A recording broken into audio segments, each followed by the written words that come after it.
Simpson. And Japan have gone absent without leave. This is Whitmore. Paul and Gale both available. It's still Whitmore. It is the Reggae Boys who take the lead. Ball shot.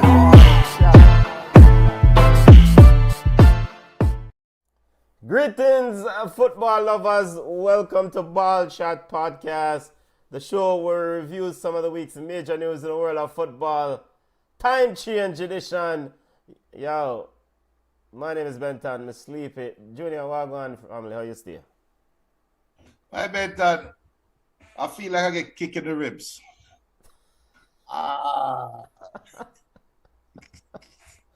Yo, people, if we fall asleep in the midnight show, blame it on certain entities and their time change stipulation. Bun Babylon and the time change thing, because Ball of the Rasta not involved in that. Those are the views of Benton and the views of Ball Chat. By the way, speaking of Babylon, yo, Junior, you see what I'm going with Solicitor Cole and she light a whole heap of fire over so? So? What? Stop it. Stop it. Say that again. Stop it. Stop it. In the upper right-hand corner, let's get to football. In the upper right-hand corner, big up Dalton Stewart, bless up, Yellow family. Running in, big up to all the Liverpool fans. We'll get to Liverpool, Man City later on in the show. We'll discuss Junior's hate of Liverpool, or presumed hate of Liverpool by some Liverpool fans. Marco Pratt, big up yourself. Wherever you're there in our royal family, big up yourself. In the upper right-hand corner, Mount Pleasant versus Cavaliers is ongoing, Junior. Big game in the Jamaican Premier League. Top of the table, Tapper Whitmore versus coach of Mount Pleasant versus Cavaliers. Versus Rudolph Speed, coach, head cook and bottle watcher over Cavalier. Mount Pleasant leading 1-0 family, so we'll keep an eye on that score. Big game in the Jamaican Premier League. Ballers and Bugs segment, Ballers of the Week. We'll start off the top of the show with Ballers of the Week, and we have Bugs.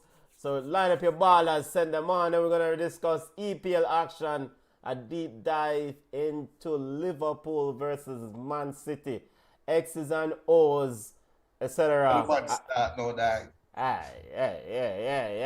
We're also going to look at Aston Villa picking up a 4-piece meal from Spurs at home. What does this mean for Aston Villa? We'll take a look at CONCACAF Women's Gold Cup action final later on this evening as Brazil will take on U.S. Women's National Team. And Coach Hamir Hallgrimsson, coach of the Reggae Boys, CONCACAF Nations League press conference or presser or whatever they want to call it, spoke about an interesting one, Mr. Mason Greenwood, a.k.a. Mr. Grab and Tech. No, Sir Junior and the Mason Greenwood fans are very excited about those comments. Ballers and Bugs. Ballers, family, who do you have? Send them on. Junior. Junior is Gary Neville 2.0. I don't know. I got it to that. I don't know if that is good, bad, or indifferent. I find it very offensive, mate. Well, Liverpool fans, by the way, Gary Neville, he did a coaching stint at Valencia, right? Was it Valencia? Yeah, and he was ran out of town. Yeah, he was. And I think he hasn't returned to the coaching boots, the coaching sideline since. So if Junior is Gary Neville 2.0, then Junior just leave the coaching thing alone. Ballers family, Junior, we have as you get ready for the Sunday evening vibes. Yo, Bayern Munich brass. Bayern Munich brass for creating a lame duck coach and still creating an environment for Bayern Munich to be successful. We're going to drop 8-1 with a lame duck coach. I think it's 7. I thought it was 8. We'll check his score still, but...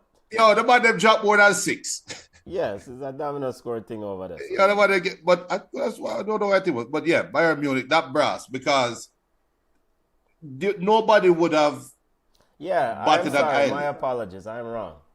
Yeah, so You're correct. nobody would have batted an eyelid if Bayern Munich they just fold up the tents and say, you know what, it's not our year, blah blah blah. But the man them still staying motivated with a lame duck coach. Hats off to them. I'm not bigging up Thomas Tuchel. I'm bigging up Bayern Munich brass for showing other teams, Manchester United and Chelsea, how to keep a team consistent even though there's inconsistency at the head coaching position. Also, that thief Dalton Baller, Liverpool to them, except Darwin Núñez and Luis Diaz, get my ball of the week. Because Liverpool showed up undermanned against Man City and play a hell of a ball game. Again, except Darwin Núñez and Luis Diaz. So we'll talk about that later. After that, no more ball. You mean you have no more baller? Dalton says that ballers are Liverpool, especially VVD, Endo, Maka, along with Cole Spurs. I would name Maka. McAllister. McAllister. Oh, okay. You know, so I saw that and I thought of Mecca. I saw Maka and I thought of Mecca. I don't know where I'm going. We're going to put that down to sleep. BM says ball of the week. Whisper. First goal and assist for Chelsea U21. BM, have some cook up things, BM, you know, brother. BM watch a whole heap of ball game this week and I whisper in some under 21. BM get ball of the week. I think the score was what, 7-1? Yeah, like 7-1 and him score like the 6th goal or something.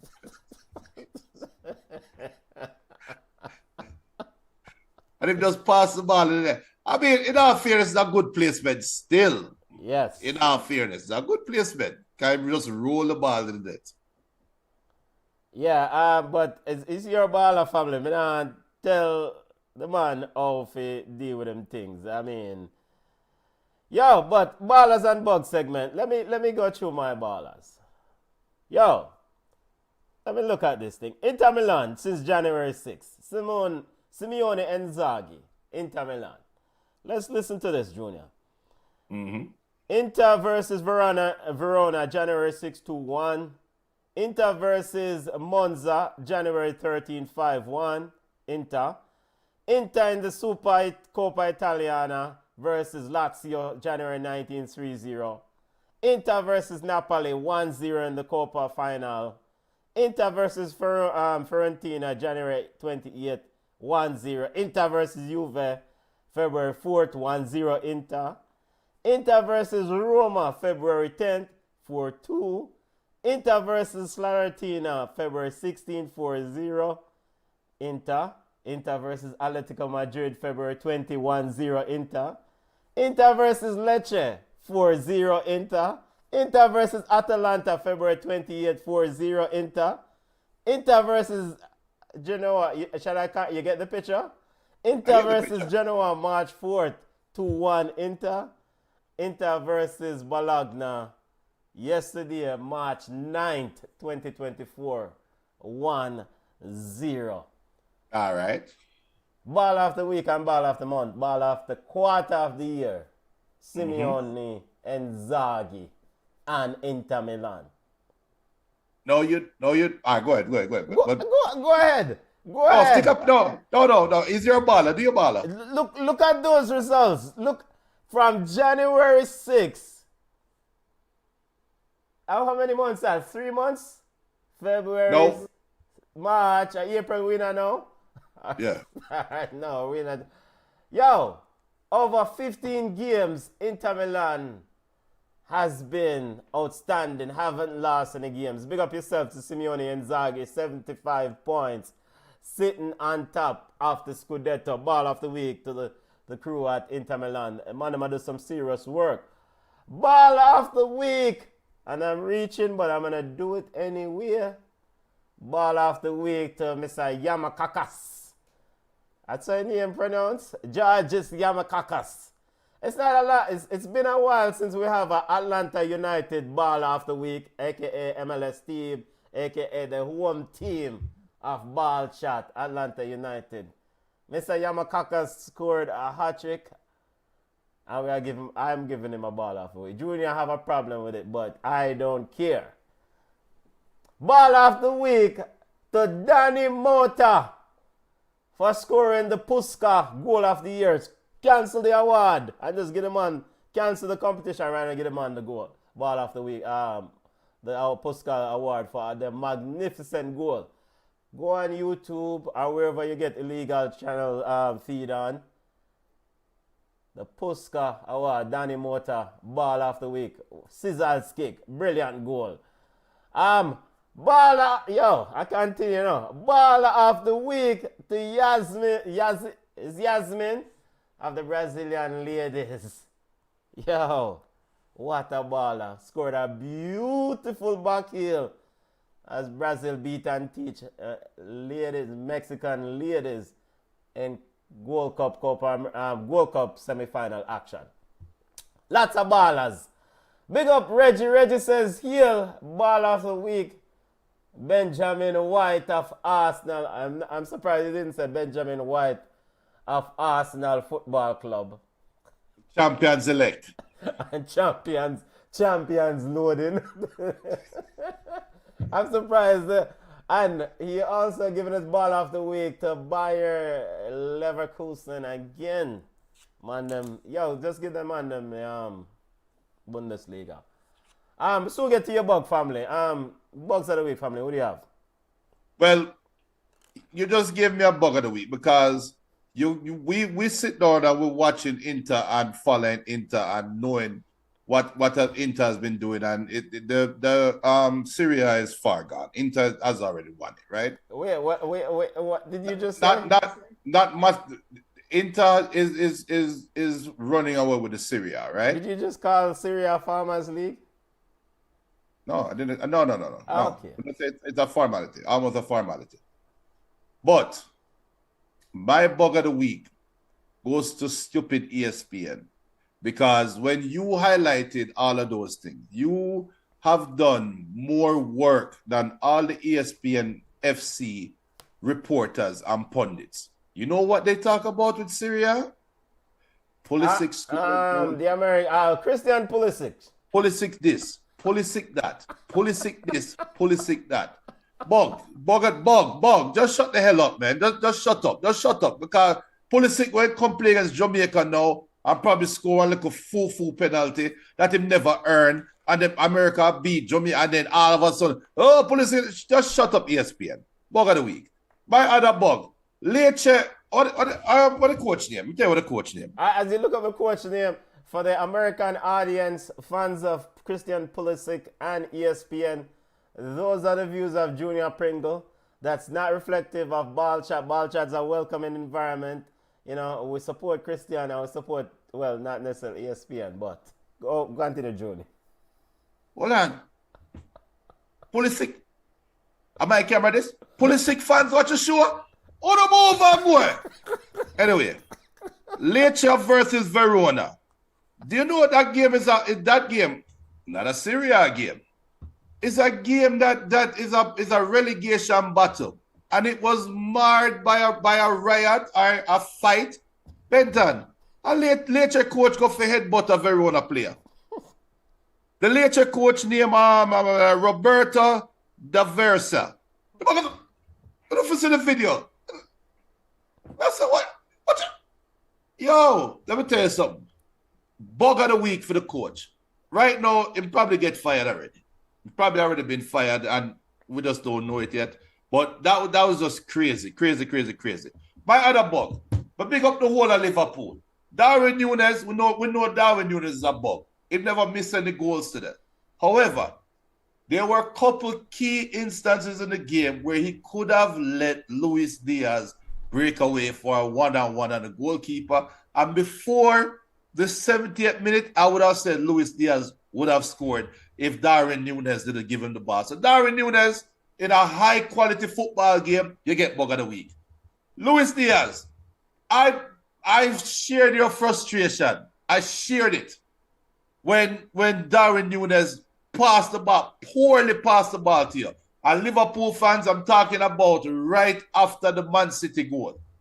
The very next attack that Liverpool had, Núñez should have let go Luis Diaz for the breakaway and kicked the ball behind him, and Man City defenders recovered and stopped it and blah, blah, blah. I was all in Luis Diaz corner. But the man missed a sitter, Benton. The man missed an easy goal, Benton. Liverpool should have won that game. Luis Diaz should have been the hero, and it would have been such a great story. Luis Diaz's father is up in the stands, and with all the turmoil that family went through, and the man dropped the ball, Benton. Bug of the week for Luis Diaz. VAR referee, look, Marco thinks that I don't like Liverpool. Dalton called me Gary Neville 2.0, and anybody that knows Gary Neville hate the Scousers. And if you're a Liverpool fan, you know what a Scouser is. You Scousers think I hate to know. I don't hate to know. I used to love Liverpool for a couple of years with John Barnes. When John Barnes cut, that's it. Manchester United 100%. So there's a little bit of love there. That was that Stonewall penalty.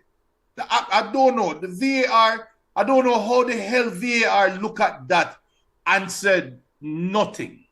I don't know how the hell the referee standing right there and look at it and said nothing. That's just stupidity, man. That's one of the worst calls I've seen in a while. That is more blatant than the handballs. That to me is VAR is a failure 3.0, and you know I support VAR. So let me get bug of the week. USA, whoever soccer federation that control the games. Look at the MLS game with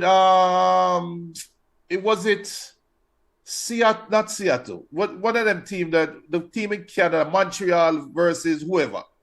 The snow game. How the hell you playing in that? Wait, you're talking about Utah versus LFC? Utah versus LAFC. That LAFC. That Brenton, come on. The decision to play the game in some of these elements is crazy. It's crazy. I think the US game versus Canada, was it that like a rainstorm too? I'm not sure. I know US is not out of Team USA's MO to move competitors to frigid conditions. But that's crazy. That's just crazy. I mean, so then get bug of the week for me too. Bug. It's an infestation. Big up Errol Phillips. Errol Phillips says you are certified madman. Darwin can't be the bug. Liverpool hater. LOL. While you were describing the features of, well, I wouldn't say features, the reasons why you gave Luis Diaz the bug, I was like, I gave Darwin Núñez the bug. I was like, why? They come like Darwin Núñez stick with the eye girl. The eye reach. The man took with the man who want the eye reach. And that. No.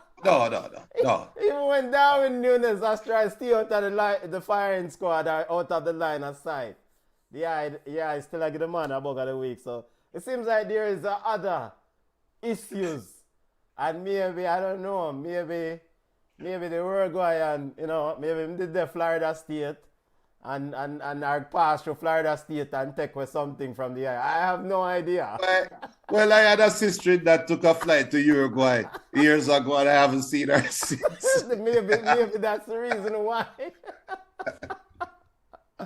And also, I want to add some context to, you also mentioned that we're going to start a new segment. Disclaimer our context regarding ballers and bugs. And you're going to do the same thing to me to going forward. Junior said last time he was Liverpool supporter or a fan of Liverpool was in John Barnes. And, so we just want to highlight John Barnes played for Liverpool from 1987 to 1997. So it's been that long time since since Junior have any sort of affinity or likeness for one Liverpool. And John Barnes, 1997, we don't start yet on Liverpool. Right? You take yourself from 86, from 96. Take himself from 94. 93. 94. After 94. After US World Cup. Yeah, 94. Ballers and Bugs segment. Dalton Stewart not awarding with an asterisk. Maybe I misspoke or one of us misspoke. All right. Referees for not awarding Liverpool a penalty. Yeah, that's garbage. Yes. And in that same vein, my bugs of the week. I was going to highlight two bugs. I'm just going to throw Unai Emery right there, so I just leave him. We'll get to Aston Villa versus Spurs later on in the show. So we're just going to squeeze my bug right there. So, but it's just a refusal by the big bugs of the week for me. It's just a constant refusal by referees, by officials, to simply enforce the rules. You don't need to make it up as you go along with referees. You know the rules. Just enforce the rules. I mean, Doku kicked the man in his chest. A penalty. It's a foul. Brentford players against Arsenal asking for a yellow card. It's a yellow card. It's what's in the rules. Kai Havertz diving like a fish should get a yellow card for simulation. It's in the rules. I mean, referees, you don't get a bug. Some referees, the referees who are unwilling and weak to enforce the rules get a bug of the week. We know the rules. We don't have to come up with new rules. Jaja. Yeah. All right, Liverpool versus, and let's just get to the Liverpool versus Man City game. And so, Junior, you can get any sort of disclaimer you want out of the way before Marco Pratt run in and say, "Why you hate Liverpool?" Oh, I'm about to piss off every Liverpool fan in about 3 minutes.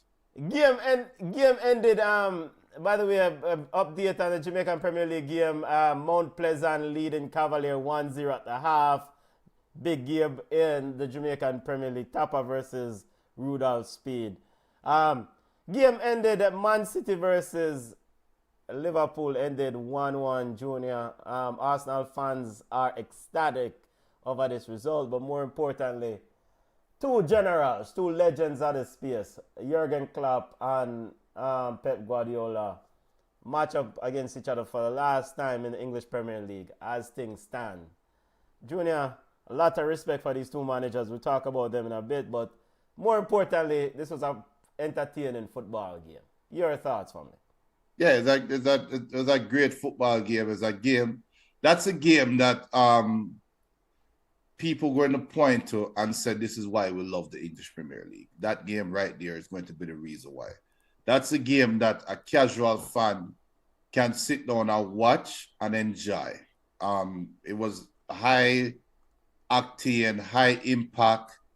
All the players then went out there, and know that because we did the watch along, while I was watching the game, you have one emotion. When you sit down and get a chance to kind of like separate yourself a little bit and process what you just saw, you start thinking more in hindsight. And I think both teams, the players knew what was at stake. It was bigger than the Premier League title in some way. They knew this was the last time two legendary coaches will be playing against each other, more likely, are in the Premier League setting. And they all played for the badge, and it showed. Honestly, I think Liverpool can come out feeling better in terms of the result, because And they know deep down inside, they are not 100% fit. City is a little bit more fitter than them in terms of the health of players. So being close to full strength. So for City to go there and should have been considered favorites, and the game draw 1-1, I think Liverpool can come out saying, you know what, our players did their part. And I think that's the major takeaway for me from the game. It's a game where both teams knew what was at stake, both teams knew the impact, and they didn't disappoint in terms of approach, in terms of competition. Now, when we start breaking it down and start saying, well, chances that were missed, chances that were created, individual matchups, then the conversation might change a little bit. Yeah, well, I'm probably going to take a look at these respective teams' schedule later on, and we get more granular after the international break, because this game had a lot of implication of what next, right? And I predicted a Liverpool victory. I think with the atmosphere around, here's my assessment of Liverpool. Talent aside, I mean, it's one thing. Our injuries aside, there's a part of me that expects Liverpool, with the motivational aspect of Jürgen Klopp, to win the Premier League, so to speak. This is kind of it's kind of a Hollywood sort of script, so to speak, in the sense of he announced his departure, imminent departure. So a part of me expects Liverpool to find a way to win the Premier League, and ultimately this is why I expected them to win this football game regardless of what I go on at home, and look at the historical data of Man City not doing well at Anfield. The miss by Darwin Núñez, and we can talk about the referees and the lack of penalty. Not the miss by Darwin, the miss by Luis Diaz. I mean, Luis Diaz have to score that chance, Junior. You have to score that chance. I mean, and I think you look back at those things and you will say, brother, you left 2 points on the field today, and those 2 points will be a big factor going down the stretch, and so Szoboszlai came back in that midfield, McAllister, I mean, let's see how Liverpool rides through the season from this. I still think Liverpool is going to win the EPL title. Now, granted, I have a long history of salting up teams, and that's at play. But I expected them to win today's game and kind of then launch off from here and say, yo, I fully title this. In terms of Liverpool also, no Ibrahim Konate. Your assessment of the pairing of Konate and of Guanza and Virgil van Dijk. I mean, it almost seems like the way Virgil van Dijk a player right now. Anybody you put with him, he's fine. He gives this sort of confidence in the younger partner in the sense of, I got you. Case in point, there was a one-on-one with your big striker against Virgil van Dijk. I think your assessment, like a proper goal scorer would have scored that. Yeah. Was that the word? Was that down to Van Dijk's defending or Van Dijk's play down these last few games for Liverpool? I think it is down to Van Dijk's preparation.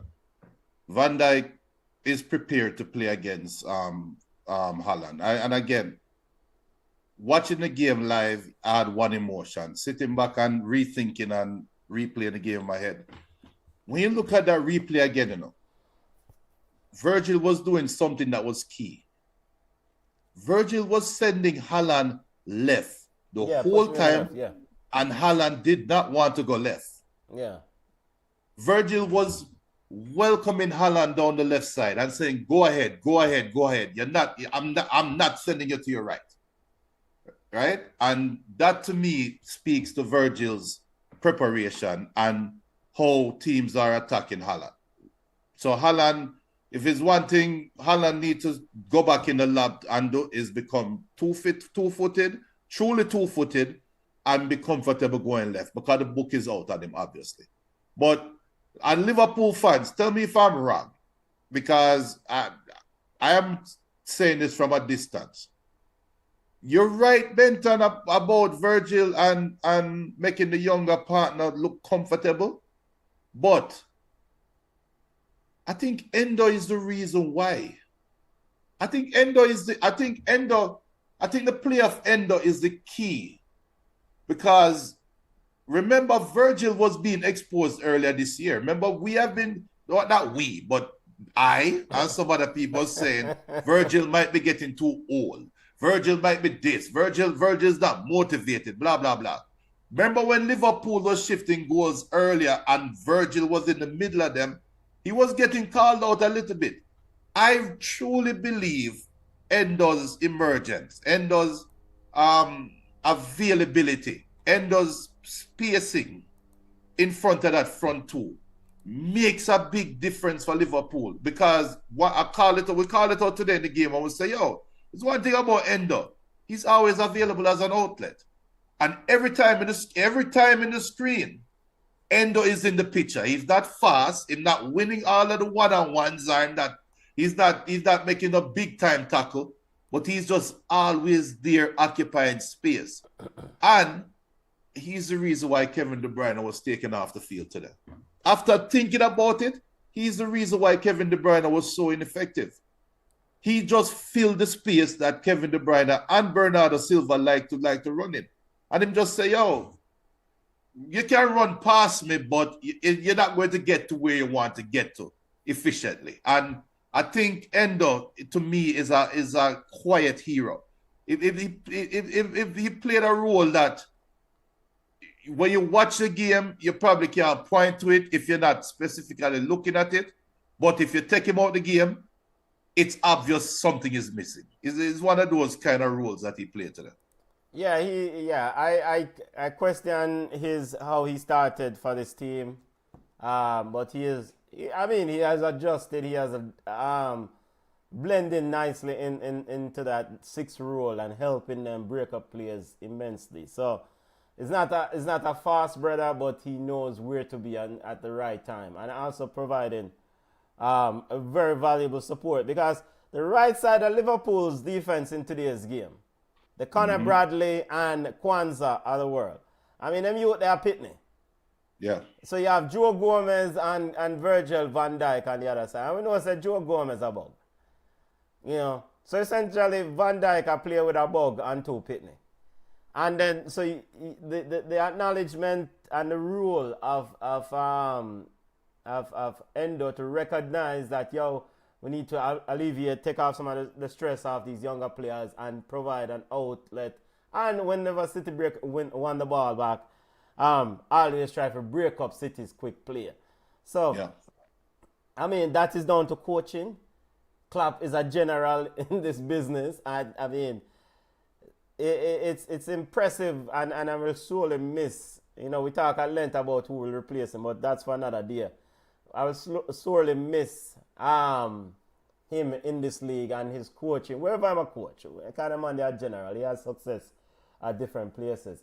The statistic for the game, Junior, the final numbers: 19 shots for Liverpool, 10 for City, 6 on target each. Possession-wise, Liverpool 53%, slightly to 47 for Man City. 7 corners, 6 offsides for Man City, for Liverpool. Darwin Núñez probably caught offside about 3 or 4 of those 6 4 times. Yeah. Anything stood out to you in the stats? I mean, 1-0 even, yeah.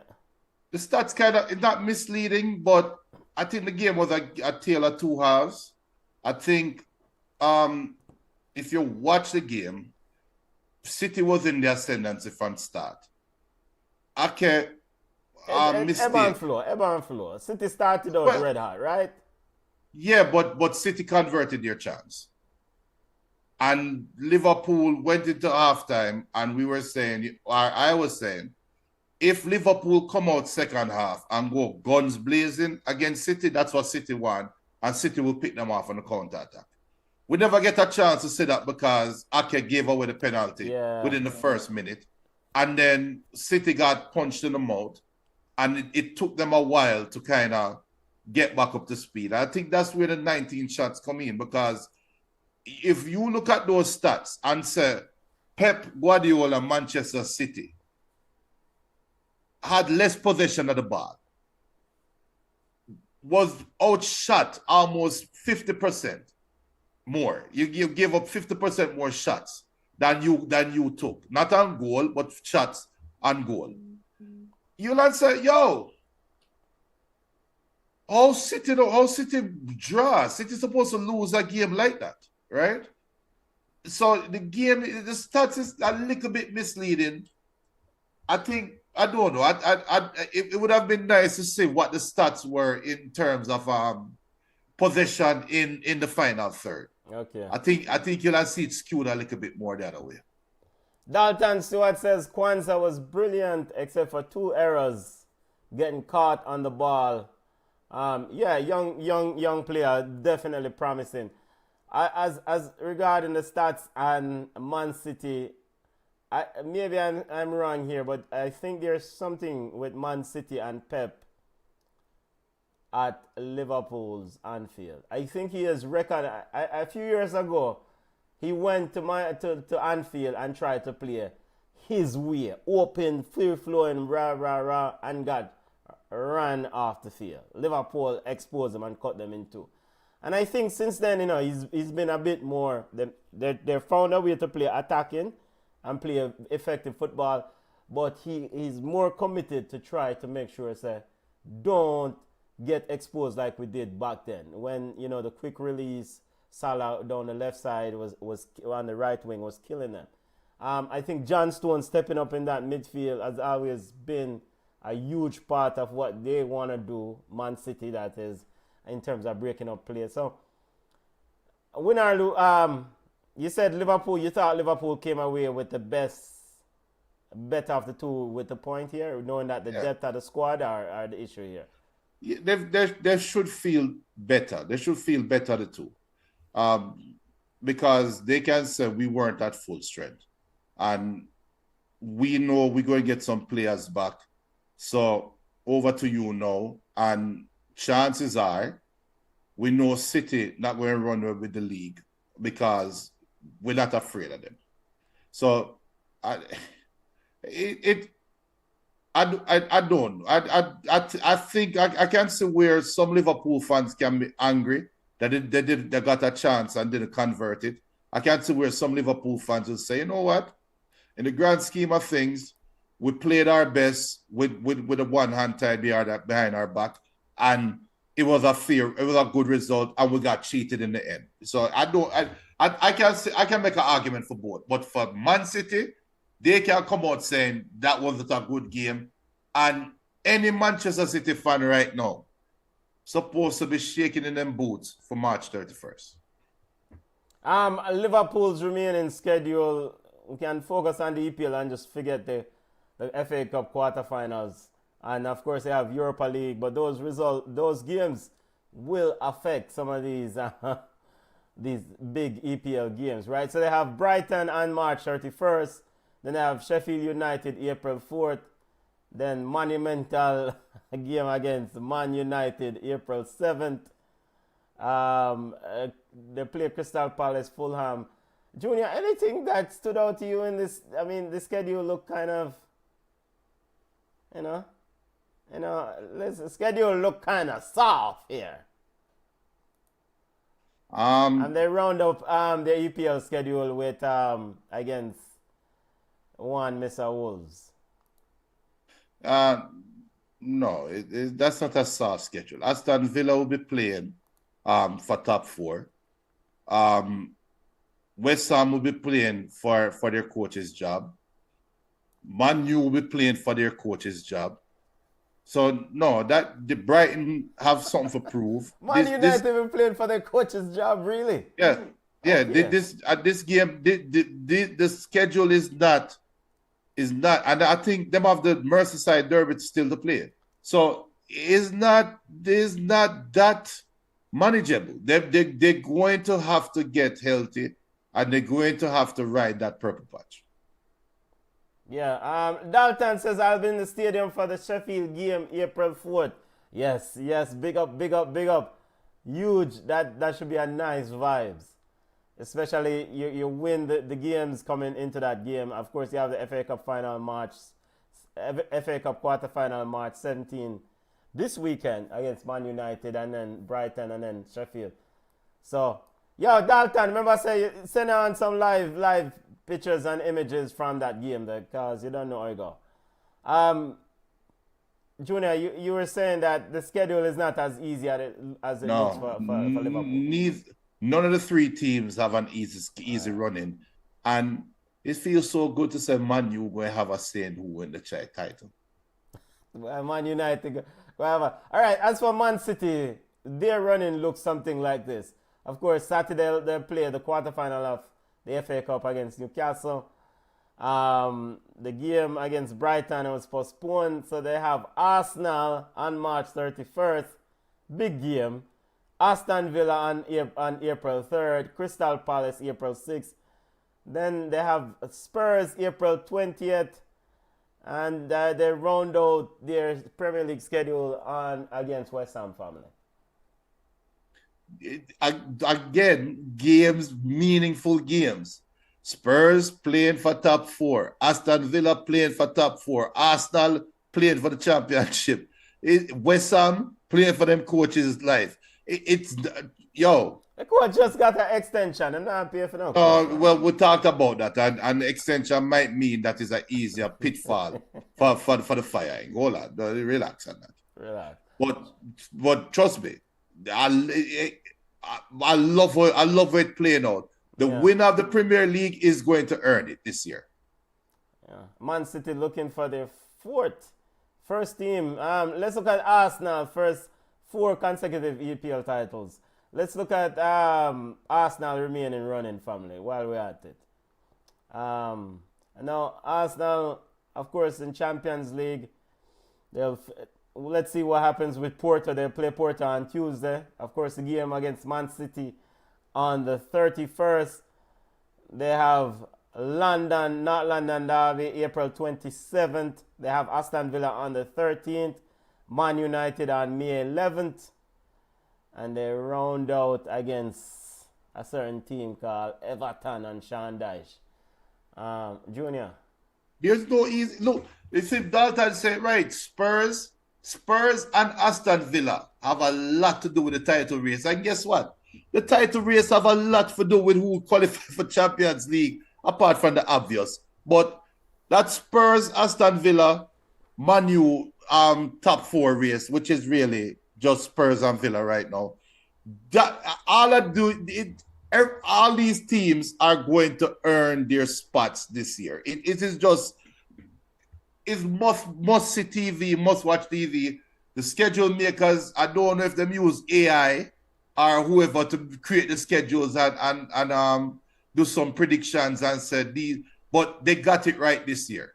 They got it right. There are times past where we'll answer, well, you know, if Man City beat Arsenal March 31st, you know, they are favorites all the way through. So the Arsenal have to win that game, forget a title race. That's not the case this year.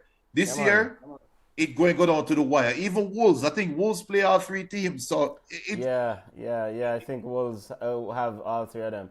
Yeah, I've got early stripe just like every year, and your earmark or you circle that game March 31st. Arsenal versus Man City as a huge game. Yep. Huge game. All right. Before we leave this game, this Man City versus Liverpool game, I want to highlight these 2 managers one more time. But first, before we get to the managers, Pep went with bench Ruben Diaz in this game. Junior, any thoughts on Ruben Diaz getting benched and the injury to one Mr. Edison? That is more the highlight because Edison's injury, even though when you look at the injury, that was his plant leg. So maybe it's not as serious. Maybe it could just be a tie bruise or a contusion or something. But that's the leg that wasn't the swing leg. That was the leg that he planted with. So, but I think that's the bigger takeaway. Ruben, it's not like Liverpool was running rough shots down the middle and said this is where Ruben Diaz would have made a difference. That wasn't where the goal came from. So I think Pep got it right. Just unfortunate. Let me get this quote from the two coaches. The final time that they will meet in the EPL. Let me pull this quote up from both managers and get this thing for Dalton Stewart. While I put it up, Dalton says schedulers should have had City versus Liverpool on the final day. That would have been blockbuster. I don't think you'll ever find a Premier League season where the perennial top four teams play the final day. I think they try to avoid that on purpose. You hardly go and find that. Jürgen Klopp says it was really good football game. What a game. What an atmosphere. What an afternoon. I'm really happy with the whole performance. And quote, Pep Guardiola says, quote, we started really well, but they are an incredible team. We had our moments. They had theirs. The way they play, it's not easy. We take that point, end quote. It's not very often you hear a man like Pep say, yo, we take a point and we're gone. I'm sorry. If Manchester City wasn't winning titles, if Man City was in Arsenal's position, we would be killing Pep for this comment right now. And you should. You can't spend that type of money there. And you have the better team. You had the better team. You went into that game knowing that you should have won. Yeah, but you can't. Yeah. And I think also because of the history of not winning games at this venue too. So you take your point. I think it's 1 in 20 or something like that. It's some ridiculous stats. So yeah. All right. Moving into other EPL news. And of course, wall-to-wall coverage of EPL running. More watch-along. We did a watch-along for Man City versus Liverpool this morning. We're going to do a watch-along for Arsenal versus Man City. So, forward for that one. Other EPL news, family, and other results.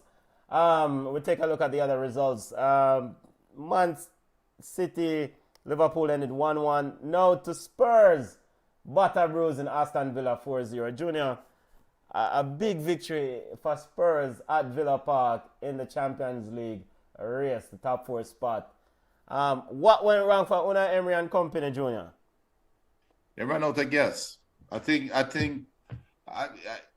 you try to play Spurs at Spurs game, which Aston Villa ironically play the same way, but Spurs is better fit. A better fitted team for that high octane, high pressing, counter-attacking and speed, moving the ball fast. You're playing in Spurs' hands at that point. And the high line, the red card obviously hurt, but by then you already down 2-0. Red card that. Yeah, but by then you already down 2-0, so whatever.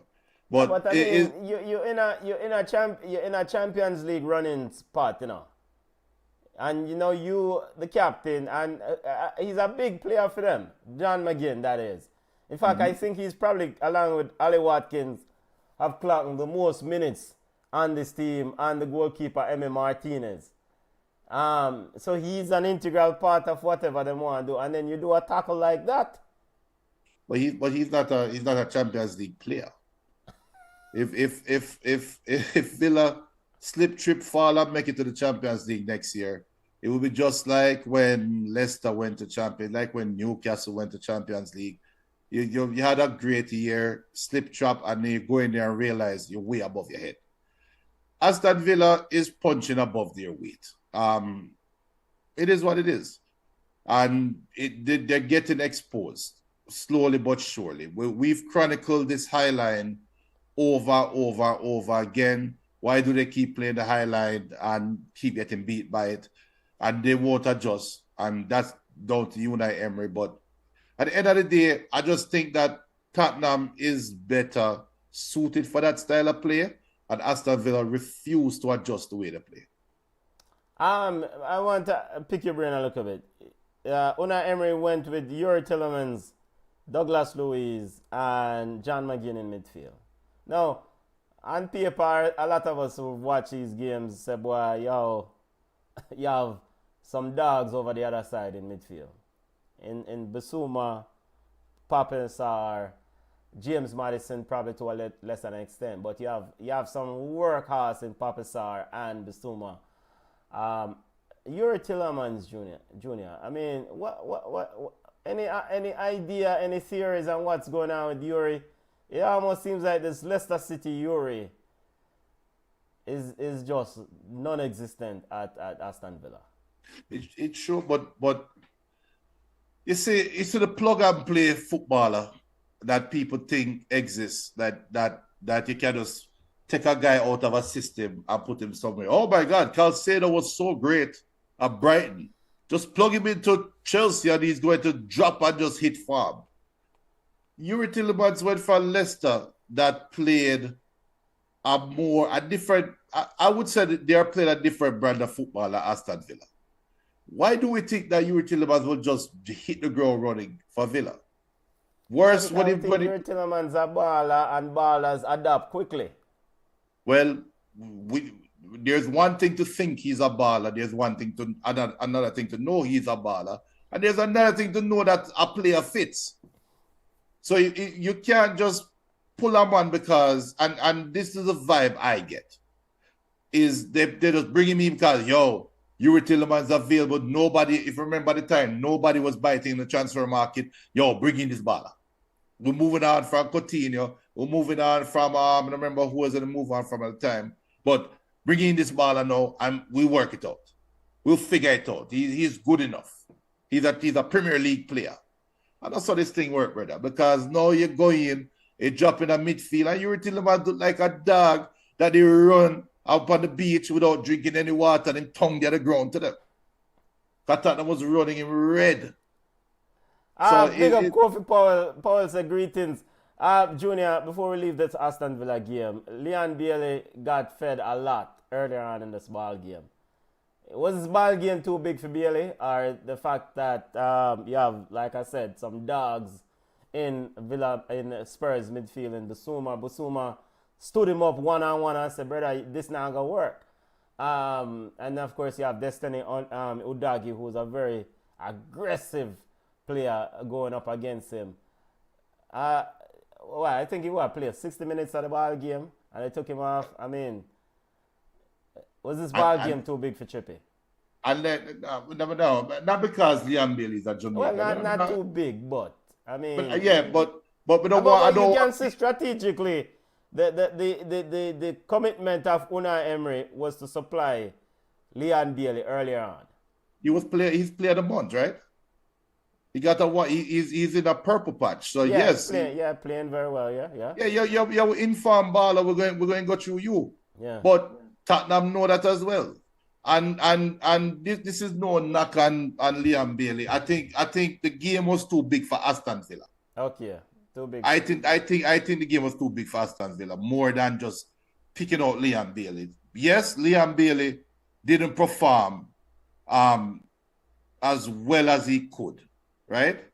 But did Moussa Diaby come on and do anything with his 30 minutes? Yeah, because Moussa Diaby, No, but Diaby this is the same Diaby that unseated Bailey in Germany, right? Yeah. So they are tit for tat. They are plug and play.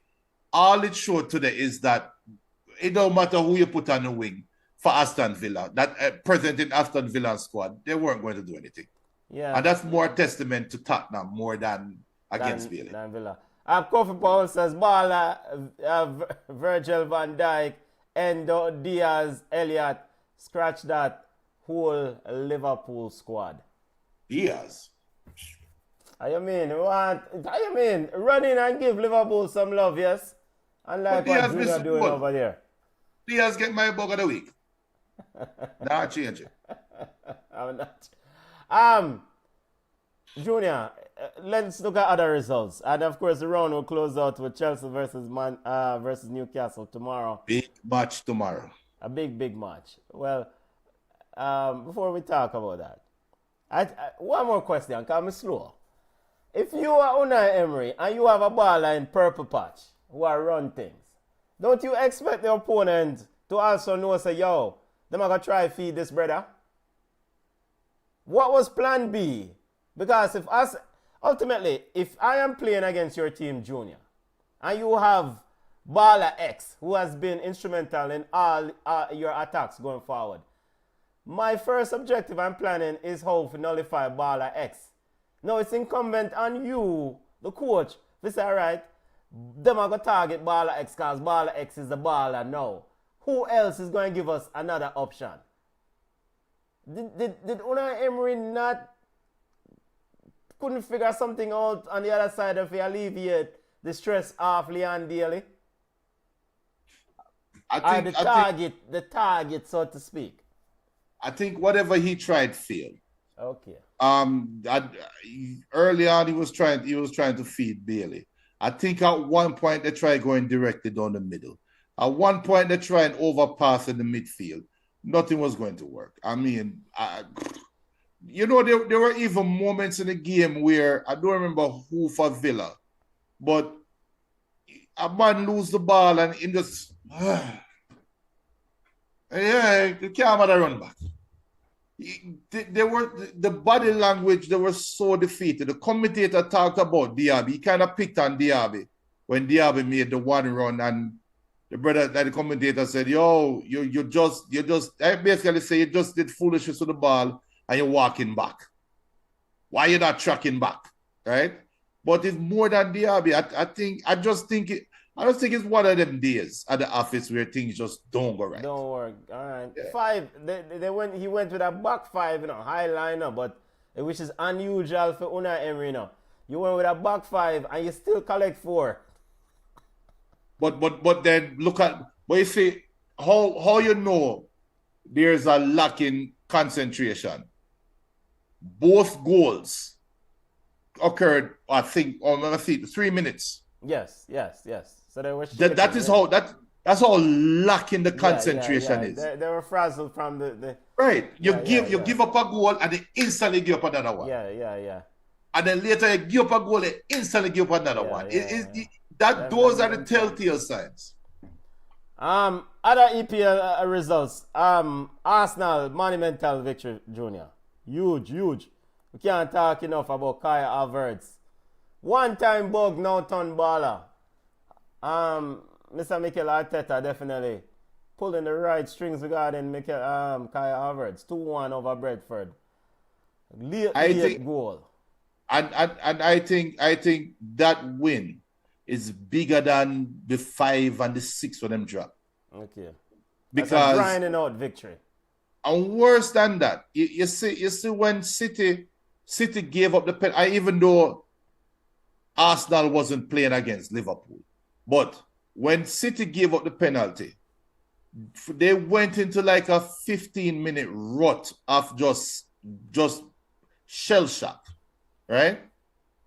When Arsenal gave up the goal, Ramsdale gave up the goal, it almost felt like when they come out, and it almost felt like they were offended.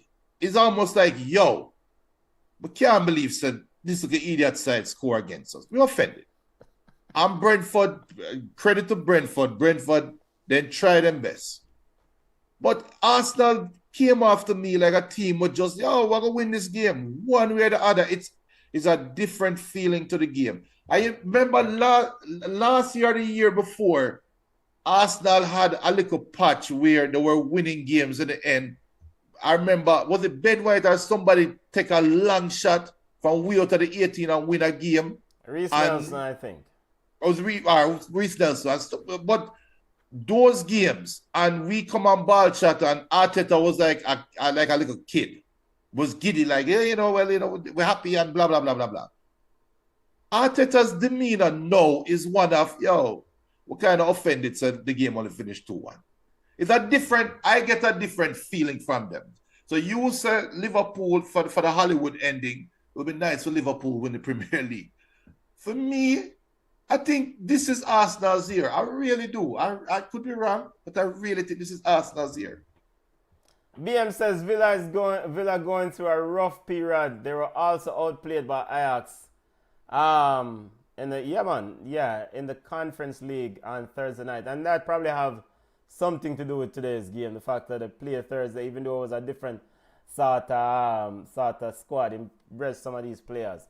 But that's one of the double-edged sword now for Unai Emery and Villa. Try to win them look we don't know Unai Emery and them look a trophy, second-tier trophy winners in European football, which could be huge for Aston Villa, but also trying to also achieve that Champions League spot. So we have to watch and see. Big up Geraldo Haynes, winners, gunners, loser, Man United. It's not winners around here, no Geraldo Haynes. It's ballers. Oh man, you lose. Oh. Ballers and bugs. Manchester United defeated Everton 2-0, Bournemouth 2-2 with Sheffield, Crystal Palace 1-1 with Luton, Wolves big victory over Fulham 2-1. Today, of course, Spurs defeated Aston Villa 4, Brighton big victory over Nottingham Forest. Junior, Claudia Reina Pitney, Gio Reyna, not even make the matchday squad, not even on the injury list. So he's not injured and him not even make the matchday squad. What is going on? Final analysis on this loan deal with Gio Reyna and Forest and Nuno. Because it's not like Forest winning football games either. Well, you see, Nuno lost his job in Saudi Arabia because he butted heads with Benzema, right? Yeah. And plug in Nuno now, and you just loaned in a player that butted his head with his national team coach at the World Cup, and his parents butted their head.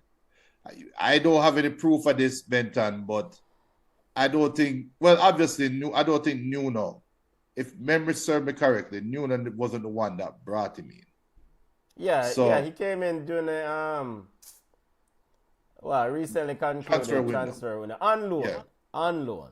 Yeah, but he's not a Nuno player. And we have, if Claudio Reyna and his wife are most likely the wife, when push and claw and drag for the World Cup side, what do you think she's going to do for the club side that the son depends, that's his livelihood? So I don't have any proof of it.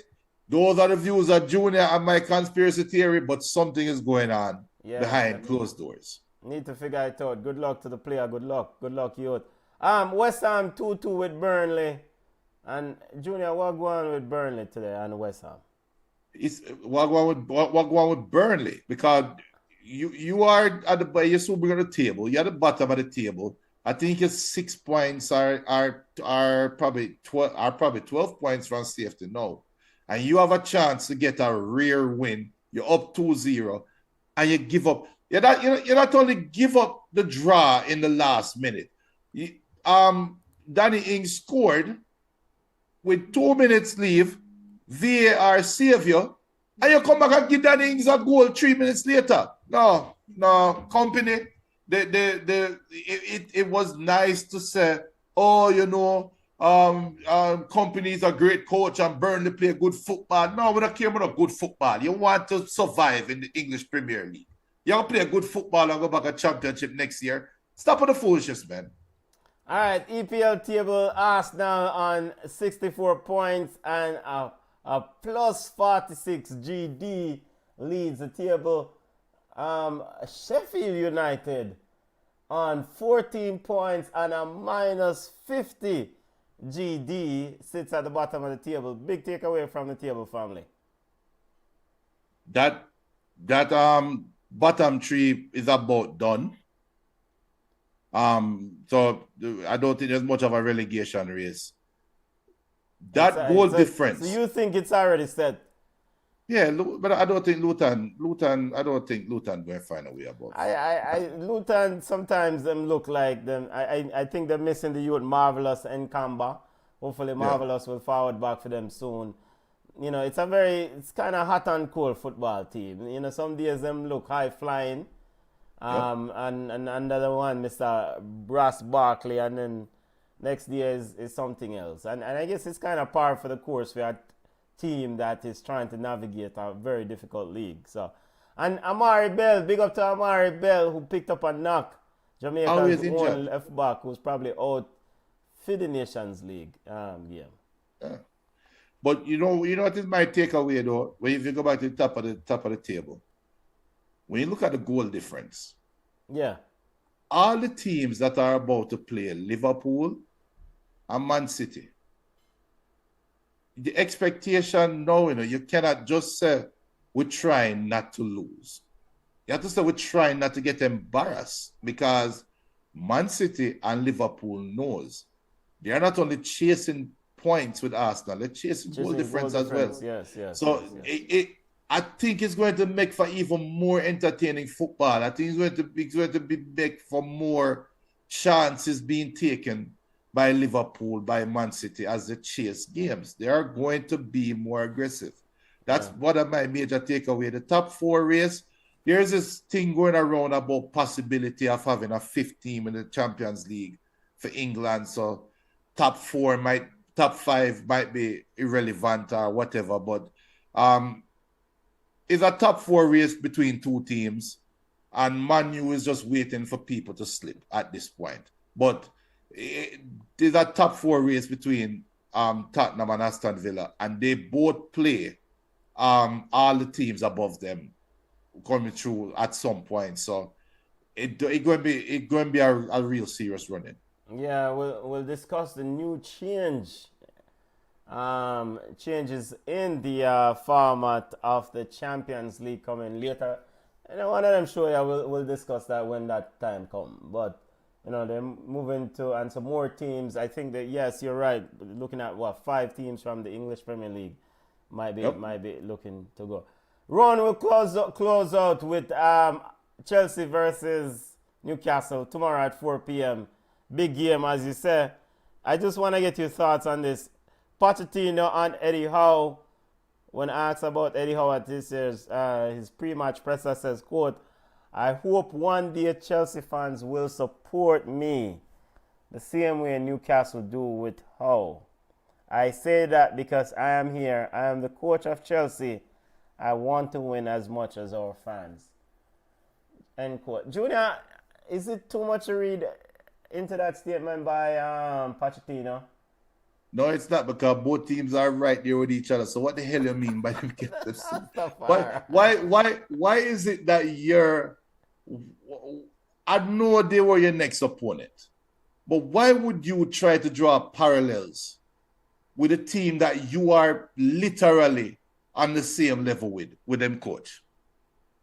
So what I am thinking, maybe I'm reading too deep into it, but I wouldn't use Eddie Howe and the support of Eddie Howe as a reason why I should be supported. As a stand, yeah. Yo, yeah, it's a strange comment. Right. It's a very strange comment. We don't know the context of the question. Yeah. So maybe the question maybe trapped him in Eddie Howe, and that was the best answer he can give. But on the surface, it don't feel right.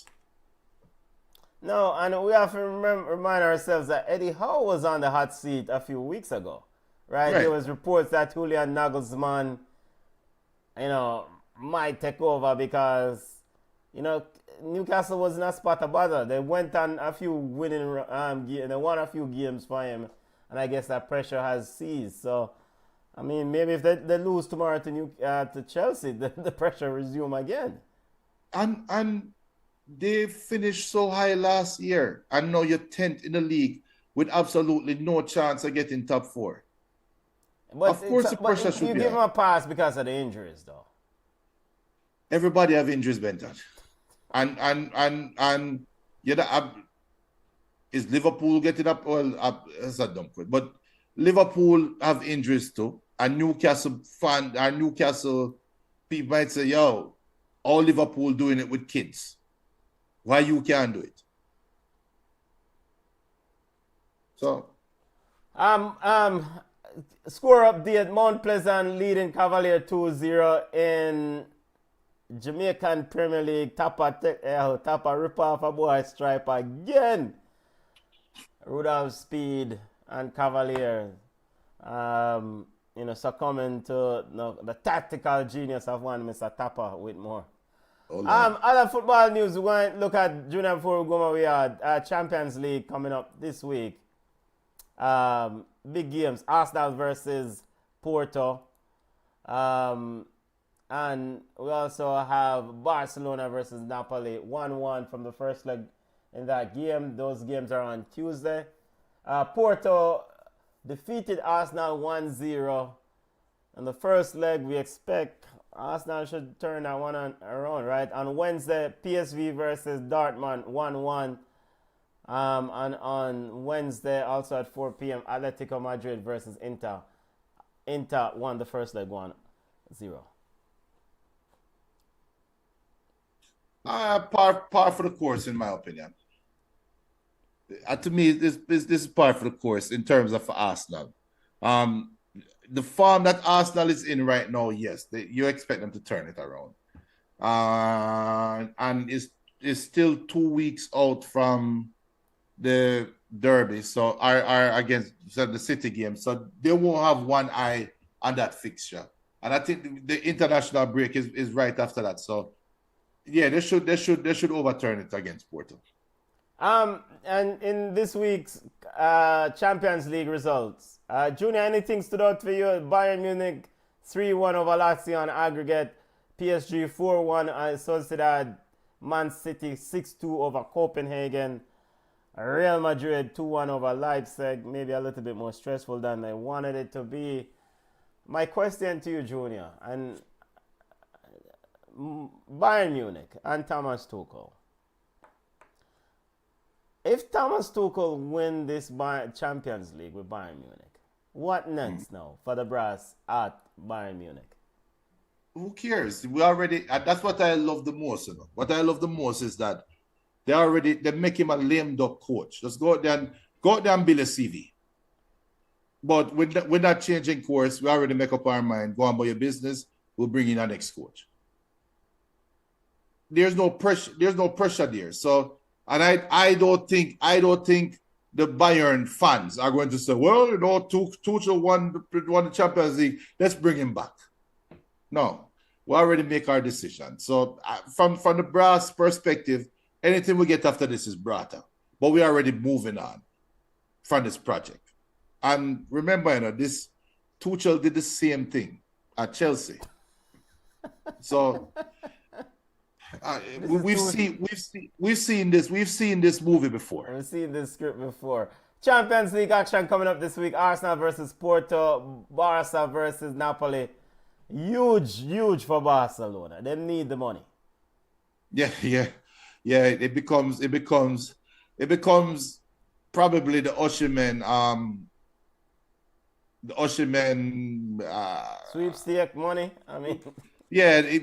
This game is all about money. Osimhen is in the shop window, regardless of what people want to say. Barca need the money, so Barca also have a lame duck coach. Yeah, but unlike Thomas Tuchel, Bayern Munich, the lame duck coach at Barcelona already. That coach, you know what? Let me not say anything. Dortmund versus PSV and Atletico Madrid round out this week's Champions League game. Go ahead, Junior. Those are just teams. Those are just fillers. But big up Jude Bellingham for that goal that he gave to Vinny. It's ball of the week worthy, but we had bigger fish to fry today. But Jude Bellingham, that goal, that run, that shows why Jude Bellingham is one of the best midfielders, one of the best playing midfielders in the world. So we have to highlight that from this week. BM It's says, a rotted finish by Vinny too. yeah, go ahead. Sorry, Julian. You were No, I'm saying? saying it's a rotted finish by Vinny as well. Yeah, very good goal. Very good goal. BM says, novice coach Rudolph Speed get him teeth kick out. Again, go on, Tapper, big coach. Go on, big coach, Tapper. Why, Rudolph, I say, go. We'll talk about Rudolph and later on in Jamaica football report. I get more detail regarding that's a huge victory. 2-0, 89th minute. Women's Gold Cup final later on this evening, family. USA, of course, didn't do so well in the World Cup. This is the inaugural Women's Gold Cup and the inaugural Women's Gold Cup final. Junior, what exactly looking for? 15. Big game. This is a game where I think the Team USA is teetering on the end of an era, and it's been a long era. I think the US era has been going on since 1999, or probably even earlier than 1999. But that Brandy Chastain, Mia Hamm, Julie Foudy, what a goalkeeper, Brianna Scurry, that team, right? And how that team created a world monument. I wouldn't even say a juggernaut. I wouldn't even call them a dynasty. They created a monument that stood tall in the world for women's football. Everybody look up to American women for women's football. I would say from 1999 up until recently. And that monument has become shaky. The foundation has gotten old, and things have been going on that we sit down and we say, I think now is the time they're going to fall off. But they find a way to patch things up and keep things going, right? Mexico exposed America in that game when Mexico balled them, right? Canada barely lost to them, and the goalkeeper, America goalkeeper with the penalty shootouts. We know that story go. Brazil has always been, actually since 1999, Brazil has always been trying to reach where the Brazilian hype is. And I think this game is monumental for that, because if we saw what Brazil did to Mexico, even though Mexico went down to 10 players, and we saw what Mexico did to America. So simple logic says Brazil's supposed to run America off the field, right? But if the foundation is still solid enough, America will find a way to win this game today, because they are the big bad America. But I have to say it, Benton, is a lot riding on this game, because if Brazil win this Gold Cup, I think Brazil going to start signaling to the world that their monument is rising. And I think America is going to fall off a little bit. And the other side is, if America beat Brazil, thinking selfishly from a Jamaican perspective, Jamaica football done, because Mexico will now signal themselves as one of the powers in CONCACAF. Because I don't know which is which. If America beat Brazil today, that means that Mexico beating America is legit. That solidified Mexico as a legitimate team. Because we saw Jamaica play against all the teams that playing in CONCACAF World Cup qualifying, and then beat up everybody until them get to Canada, and then Canada run them off the field, and then play America. America beat them up. And if Mexico come out now and beat up America in a tournament like this, then Mexico is signaling that, yo, we're actually bigger than you, Jamaica.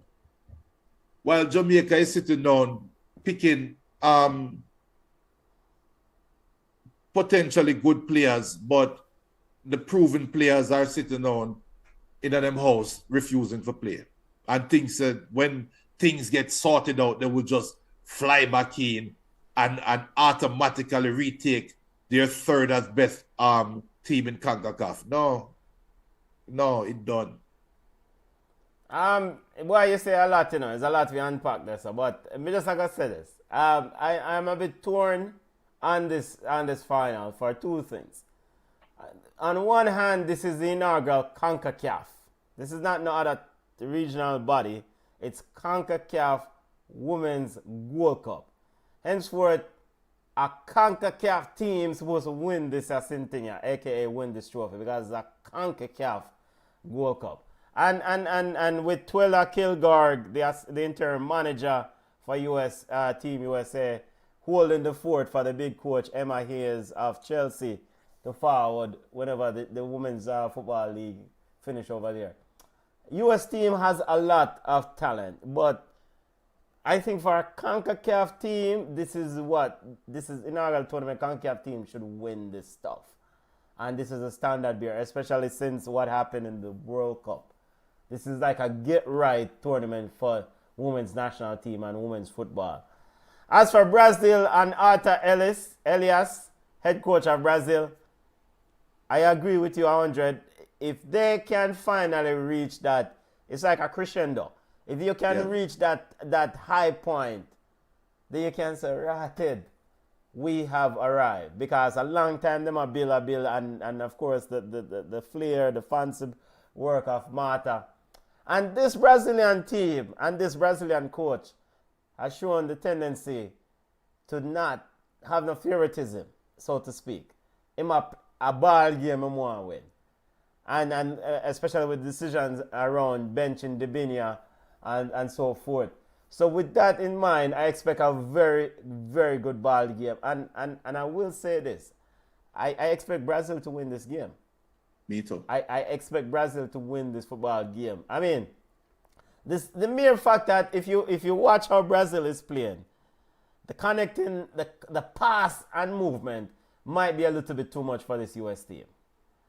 As for the US, you know, the Trinity Rodman finding Trinity and trying to create for Alex Morgan and company, this might be a little bit too much for against this Brazilian outfit. And then in that midfield, Yassim is no nonsense.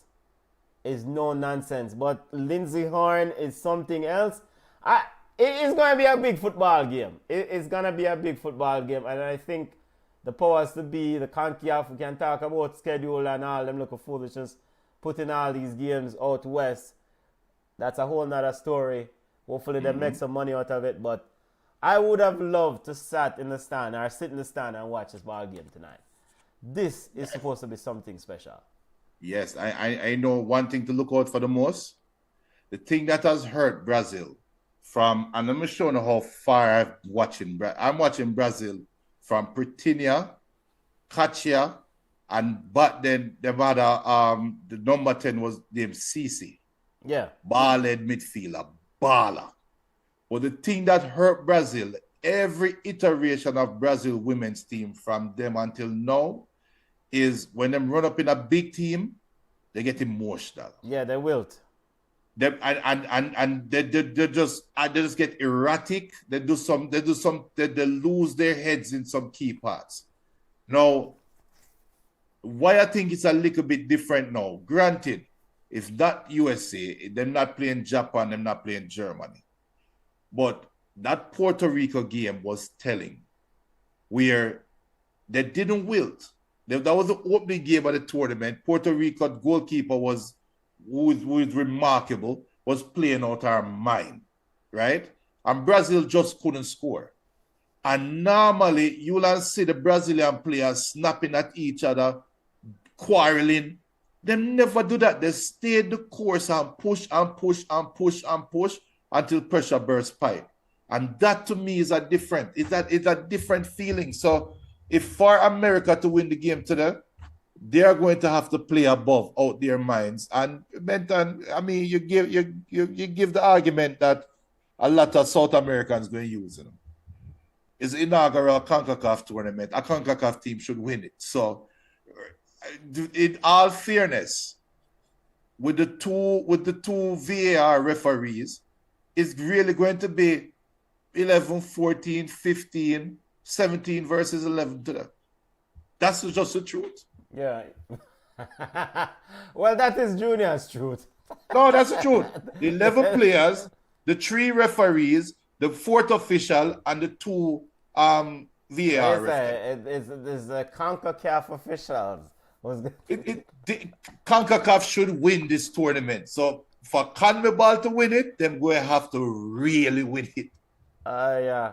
8:15. The game can be seen on ESPN Plus in Espanol, and also what's the other channel? I'll get the other channel, and I'm gonna try to watch these ball games in Spanish because sometimes the commentary too boring in English. Junior, I am looking forward to see Victoria Yaya back in that midfield. I mean, I'm excited. 8:15. I'm excited. I am excited about this football game. All right. Before we go over yard ballers, quickly, we want to get your thoughts on, the news and the comments by Coach Hamir Hall-Grimson around Mason Greenwood.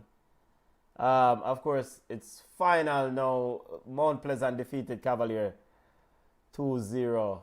Big victory for Mount Pleasant. All right, he alluded to them making some sort of contact with your baller there, Mason Greenwood. Junior, is that a little bit too much? You think that was a little bit? Do you think that was a little bit too much for Coach Hamir Hall-Grimson to discuss in public? No, because he's now putting public pressure on Greenwood to make a decision. I mean, Mason, the reality is you are being seen as a rapist, and England not going to play a rapist blackbird on them team. But we are willing to play you, and we want to play you while you're in your prime. So make a decision and forward now. I mean, that's so anybody that's affiliated with Mason Greenwood that represents Jamaica, loves Jamaica, comes from Jamaica, they will be now reaching out to Mason Green. That's what I take away from it. Is public pressure to make is letting Greenwood know that you are welcomed here. That's how I see it.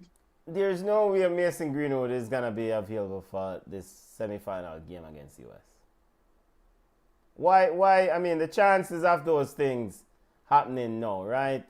You have to go through paperwork and essentially approval. He has to switch, right? Because he's already he has already played for England, right? So he has to switch, and so forth. So why even talk about this now during CONCACAF Nations League semi-final game presser against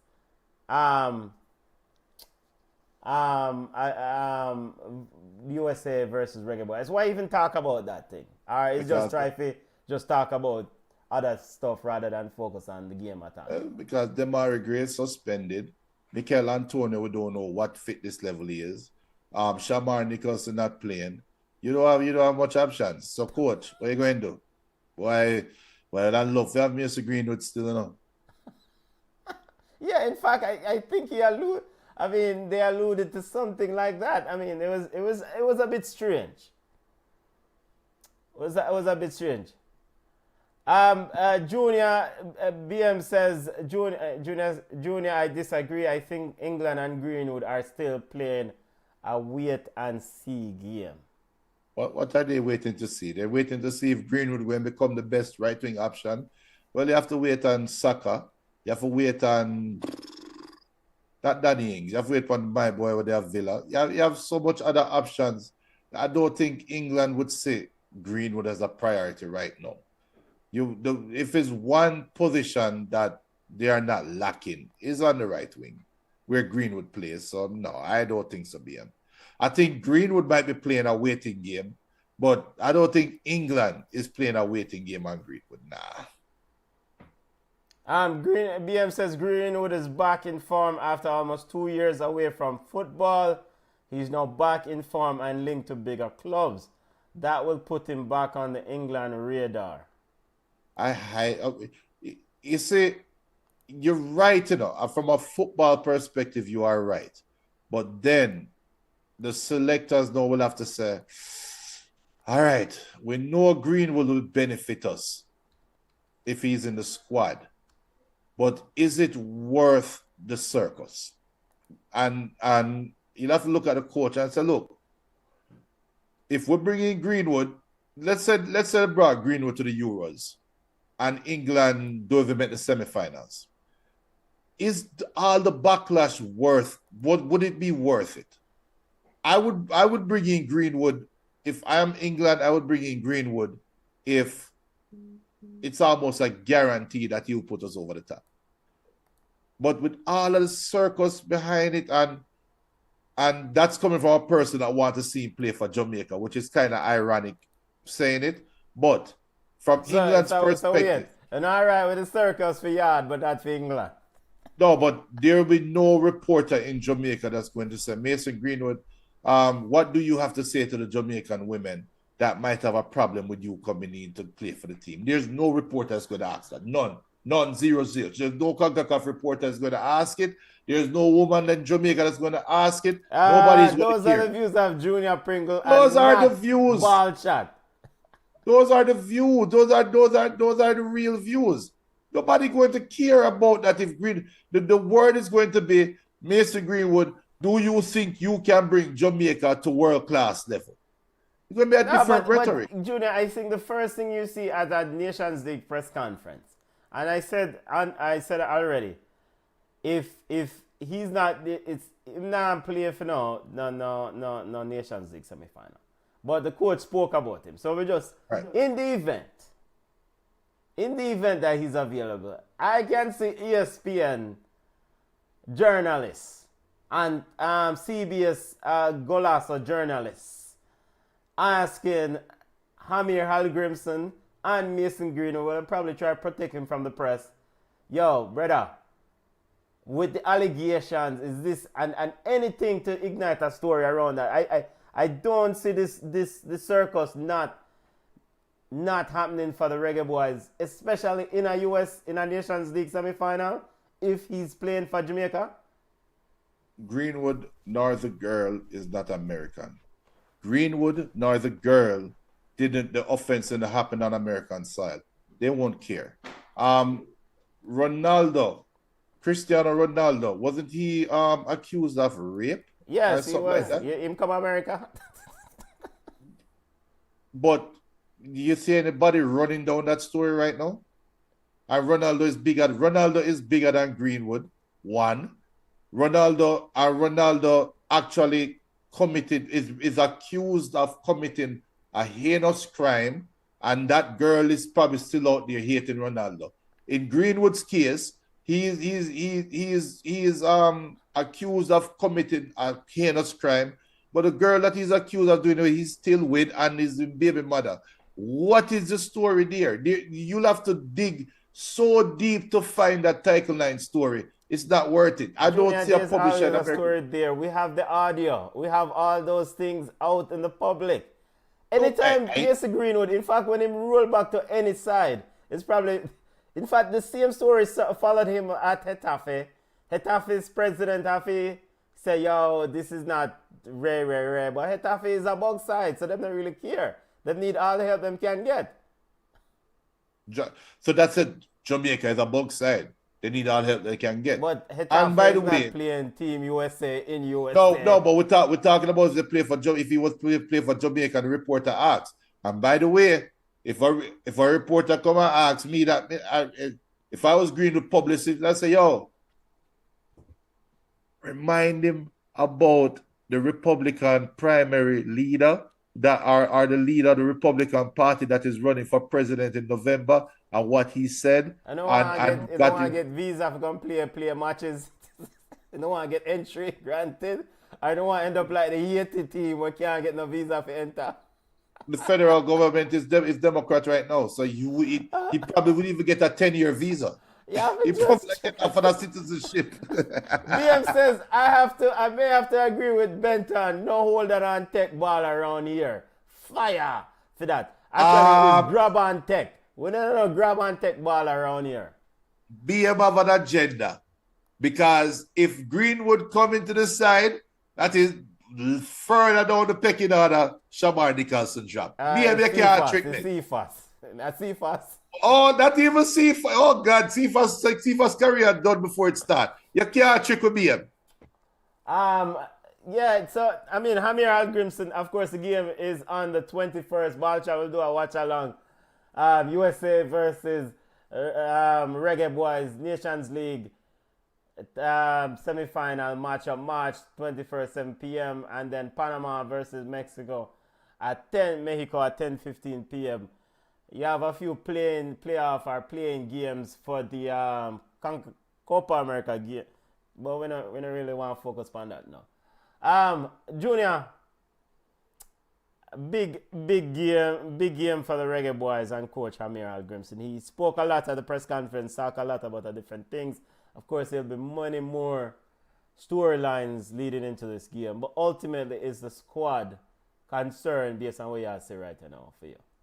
Oh, yeah, definitely. And, you know, we absolve him now a little bit because him scored some goal, but how stupid does Demari Gray look for getting that red card against Canada and the way he got absolve him. In fact, wherever Demari Gray right now, if I Saudi Arabia, in fact, we're going to send a fire for him.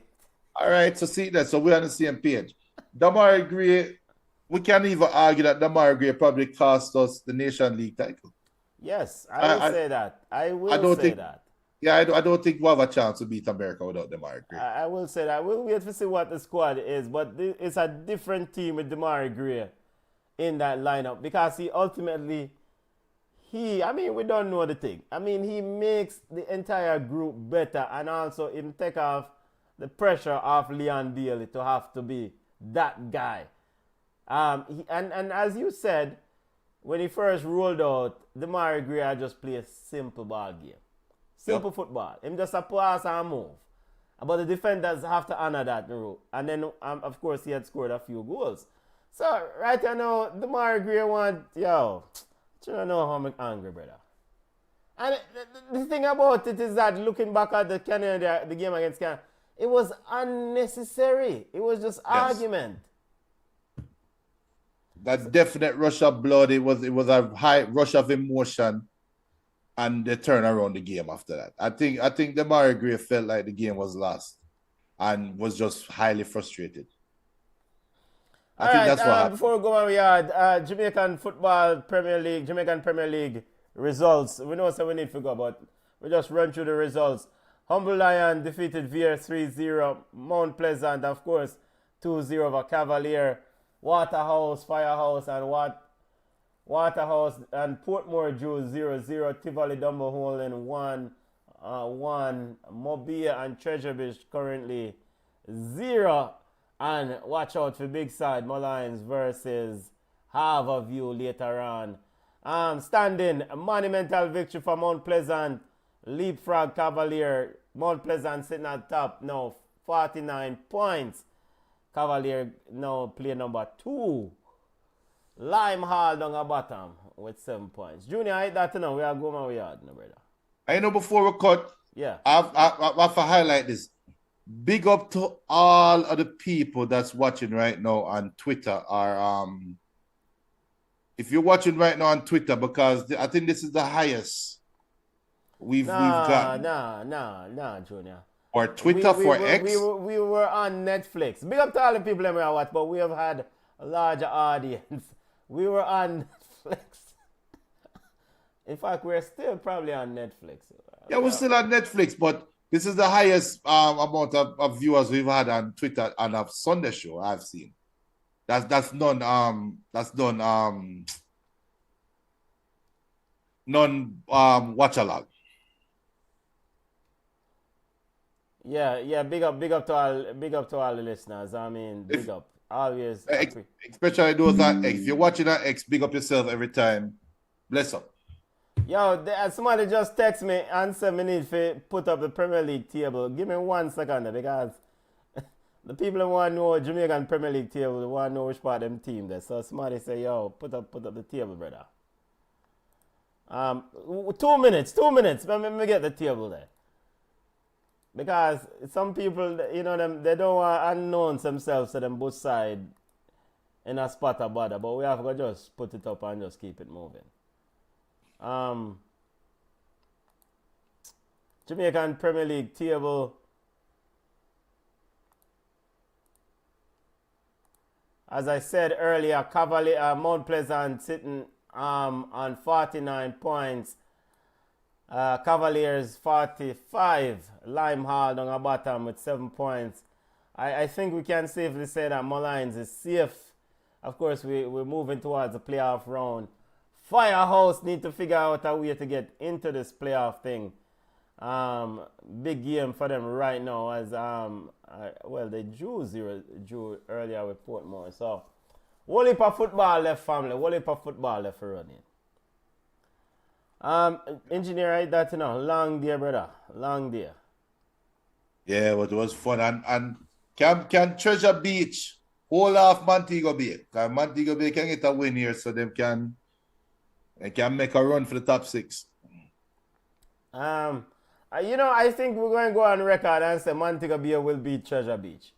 Treasure Beach has been a beating stick. Look, the goal difference is minus 24, and Limehall has been a beating stick, minus 26. Let's see a goal difference of minus 36 in a Jamaican Premier League is Train Junior. A whole heap of goals. A whole Hold on. Those are people who don't follow Jamaican Premier League.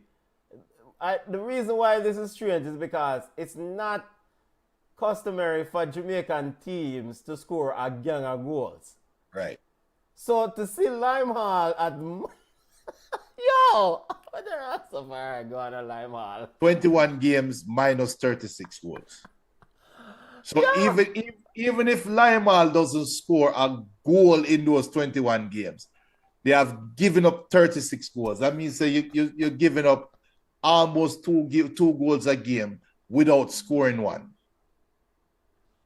It's strange. I think the most puzzling thing about the Jamaican Premier League is Harbourview. Harbourview is sitting in 12th position.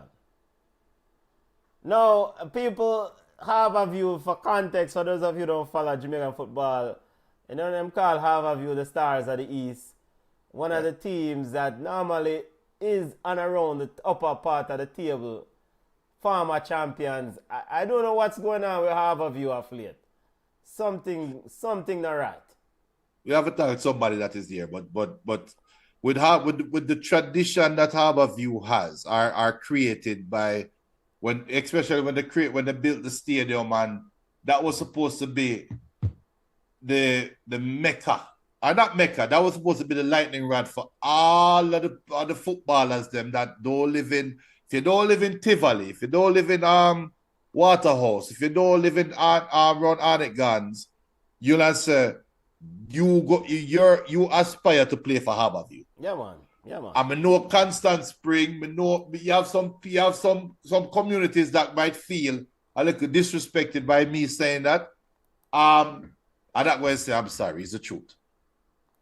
By the way, didn't Baby Gardner come to Harbourview? Exactly. And I was going to say that. I was at Woolmer's when Baby was there, and the goal for Baby was to go to Harbourview and play for Harbourview. I remember that clearly. I remember Baby not going to Bunny Cup training, time gone to Harbourview training. Remember them days. So yeah, I don't know what going. I don't know what going on Harbourview family. Harbourview. In fact, we have to do some investigations and figure out what going on over Harbourview. Something not right, Junior. Something not right. Harbourview sitting in 12th position. Of note, we want to highlight also before we go on, we had Jamaica Football Federation election meeting, I think, is set for next weekend. March 17th. I think all is now ready to go for the election on March 17th.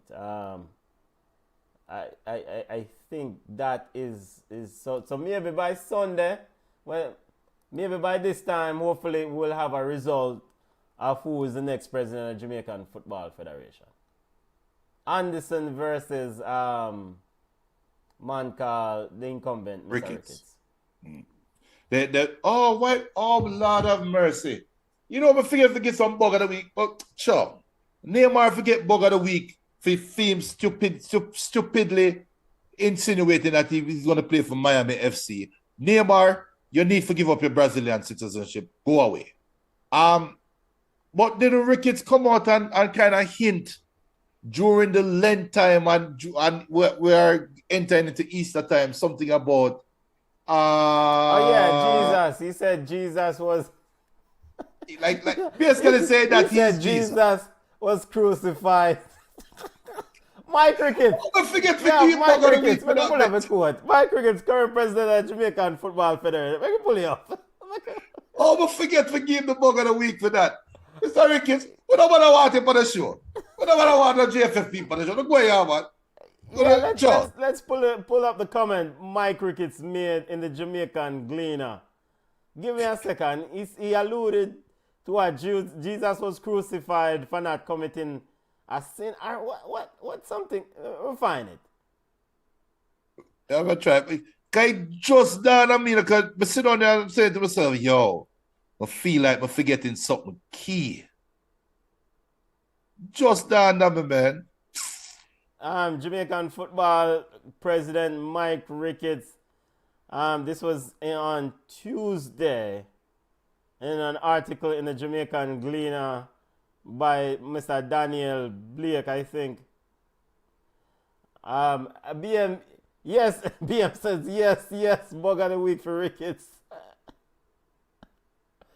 Mike Ricketts says, quote, was it in the Star? Yeah, it was in the Observer, my bad.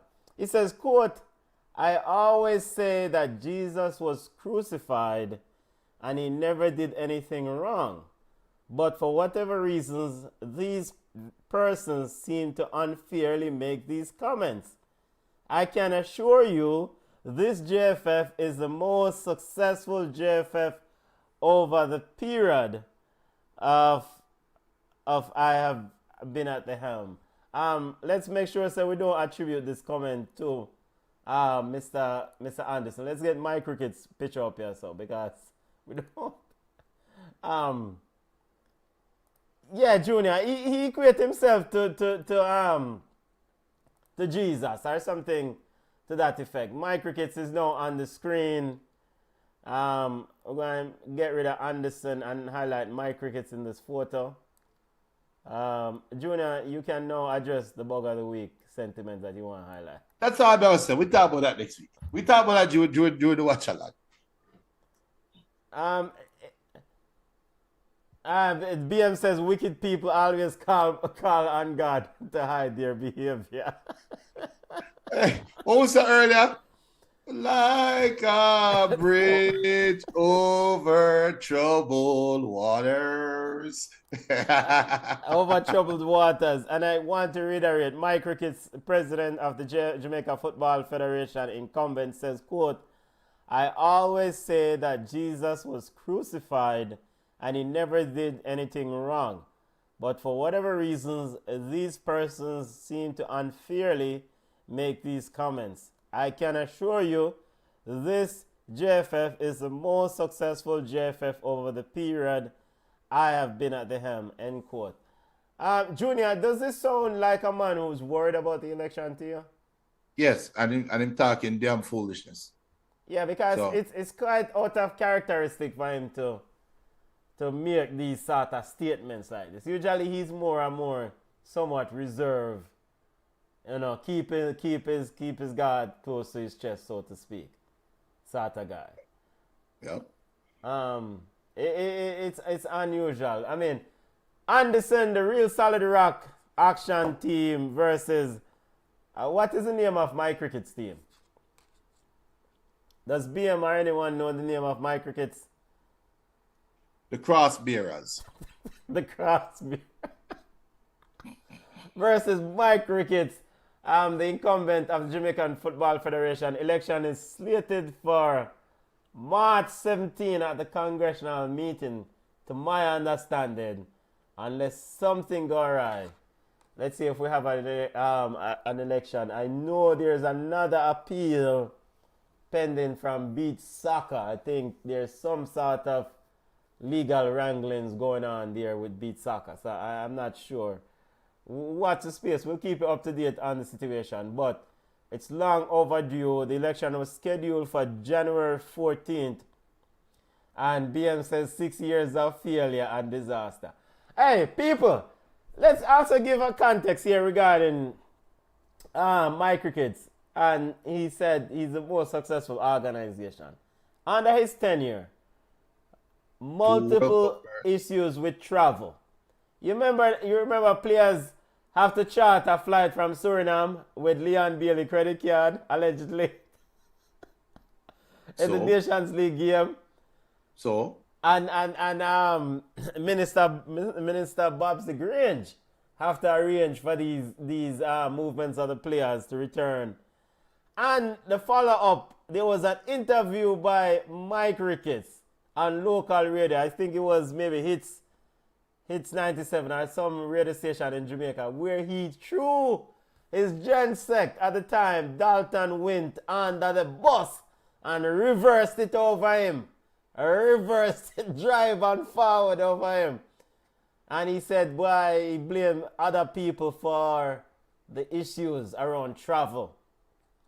And he also went on to say in a similar interview, he also said that the task of leading the JFF is not an easy job. Persons out there may think it easy. Now my question to you, Junior, is who tell this brother to take up work when he can't manage? No matter. He has 2 World Cup berths on his name. So good luck to Mike Ricketts and of course the fiasco around the women's football team. Some of it is the players' fault, some of it is the federation's fault. But I will say this, I will be on record and say this. If you have Lorne Donaldson, a successful coach, you don't fire him. Keep him. Renew his contract, qualify for the World Cup. The players return, you keep it moving. JFF administration under Mike Ricketts decide to go a different way and trigger the whole ansness. So let's see if this is who the Jamaican football stakeholders want to continue to run the thing. Let's see. BM says, remember the Reggae Girls got stuck in the airport after qualifying for the World Cup. Don't care. They make it to the World Cup under my watch. Junior, stop the foolishness. We know who is the mastermind behind the Reggae Girls. Big up Don't Sidela care. Mali. You know what? Mike Ricketts did allude to consecutive World Cup successes. At his, of course. You know, so you don't know my claim, whatever I want. Again, I've always said that Jesus was crucified and he never did anything wrong. Boy, Mike Ricketts is a brave hombre. Football family like that, we are going away. We are taking ourselves. Yeah. We're taking away ourselves. Connect with us on Instagram at BallChat Podcast. We're on Twitter at BallChat1 or X, formerly Twitter at BallChat1. We're on Facebook at BallChat. We're on TikTok, BallChat_podcast. Email us at ballchatpodcast@gmail.com. I hope Michael Ricketts get run out of office. If I saw you go, I just saw you go. Big up to BM, big up to Dalton, big up to the entire Liverpool family. Manchester United, good luck with the squad. Arsenal Nation, big up in yourself. CONCACAF Women's Gold Cup Final, 8:15, an hour and 20 minutes from now. Brazil versus Team USA. Junior, we're gonna road no family.